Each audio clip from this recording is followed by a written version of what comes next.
What's up mga Lodi? Dito taron sa amo ang bukid. Ito yung aming lumang bahay dito. Di na natirahan to. Ito yung sitwasyon dito ngayon. Sobrang init. Patay na mga damo. Buhay lang yung baka. Yung mga baka ng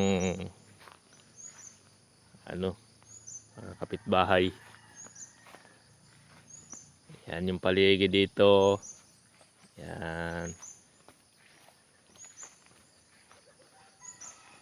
Sarap din bumalik sa lugar na lugar na sinilangan mo. Saan ka lumaki? Yan yung ilog. Pwede kang mag-dive yan kung gusto mo. Yan yung ilog na pinapaliguan namin dati. Yan.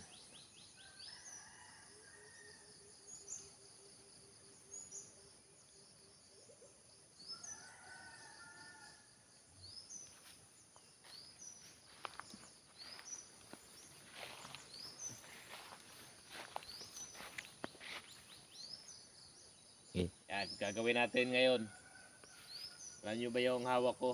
Ito yung sanggot ko tawagin pang kuha ng ng rubber. Susubok tayo ulit mag sanggot ng rubber tree. Kung kaya pa ba natin. 20 years ago, ito yung trabaho namin dito. Sundan nyo ako.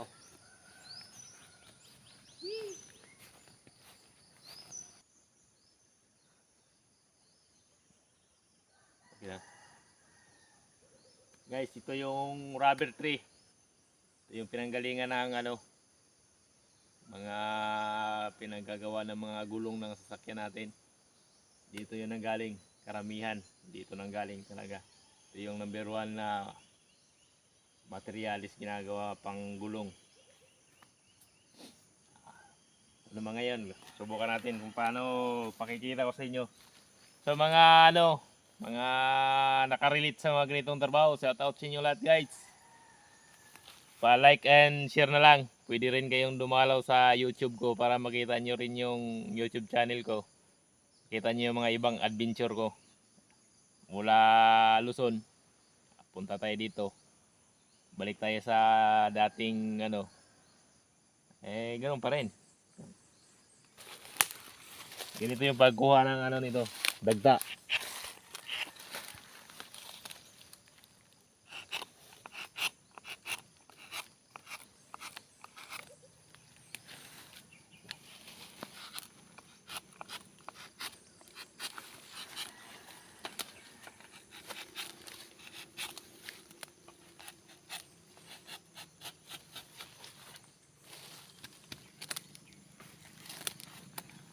Ito naman yung niya.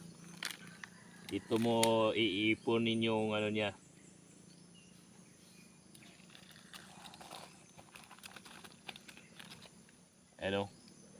After 15 days, kukuliktahin mo to.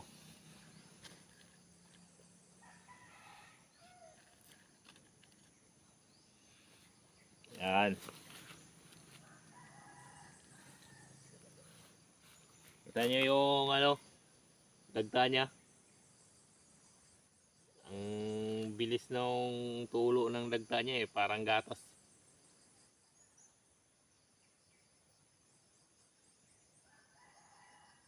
Problema lang nito pagka medyo maulan. Kailangan kada tuwing mo kuliktahin mo dahil nalulusaw din siya sa ulan.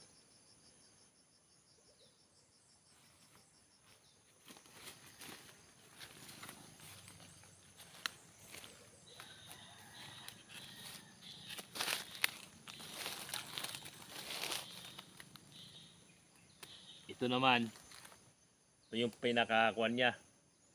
Tawag dito pansit. Pero hindi to pansit na makakain. Ang pinakamalaking pakinabang nito, pangpalingas. Hindi nga sa gatong. Kahit konti lang gamitin mo nito, kayang-kaya na magpalingas.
Ganito kahirap guys yung procedure ng paggawa ng rubber. Minsan hindi pa nabibigyan ng magandang presyo. Shout out na rin sa mga malaking kapitalista na bumibili ng rubber. Dati umabot ng 100 ng 1 kilo. Ngayon, pinakamataas na lang, 30, 35. Pagtaka mo lang, bakit hindi na tumataas ulit?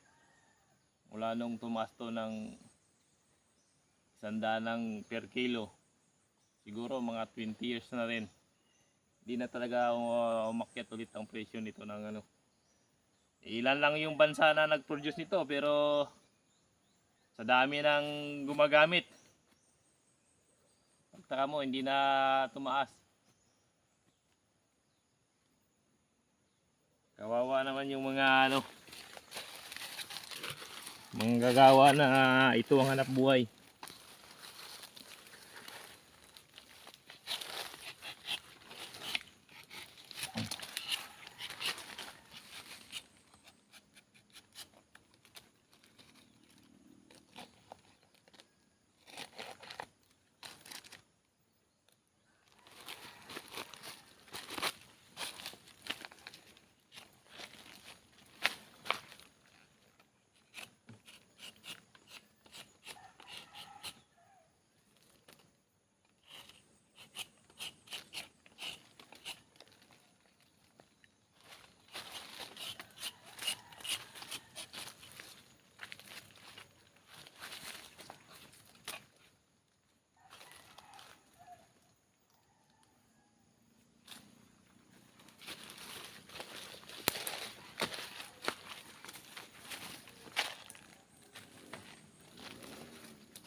5 minuto.